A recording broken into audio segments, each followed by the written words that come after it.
దేవుని భయం నీలో ఉంటే ఎప్పుడు నీలో పవిత్రత నిలిచి ఉంటుంది. ఎప్పుడు నీలో పవిత్రత నిలిచి ఉంటుంది.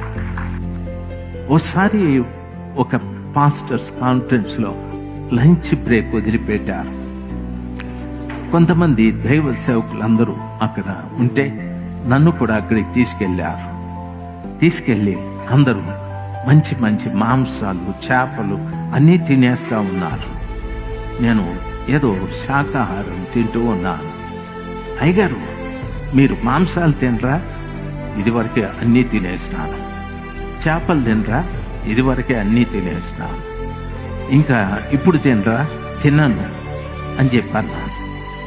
ఒక ఆయన అయ్యో అని ఆపేసి జోబిలో నుండి తీసి ట్యాబ్లెట్ తీసి లటెక్కని వేసుకొని నీళ్లు తాగి అప్పుడు తిన్నాడు.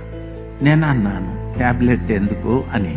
షుగర్ ఉంది అయ్యగారు, తినకపోతే ఏమైంది? పెరుగుతుంది అయ్యగారు. పెరిగితే ఏమైంది? చచ్చిపోతాం కదా అంటే. షుగర్ అంటే అంత భయం.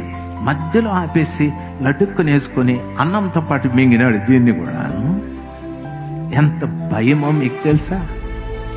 షుగర్కి భయపడుతున్నావు, నీ లోపల ఉంది కాబట్టి. బీపీకి భయపడుతున్నావు, నీ లోపల ఉంది కాబట్టి. దేవుని భయం నీలో ఉంటే ఎప్పుడు నీలో పవిత్రత నిలిచి ఉంటుంది. ఎప్పుడు నీలో పవిత్రత నిలిచి ఉంటుంది. నువ్వు ఎక్కడి నుండి అమెరికాకి వెళ్ళినా, అమెరికా నుండి ఆస్ట్రేలియాకి వెళ్ళినా, ఆస్ట్రేలియా నుండి ఆఫ్రికాకి వెళ్ళినా, ఎక్కడికి వెళ్ళినా నీలో పవిత్రత నిలిచి ఉంటుంది.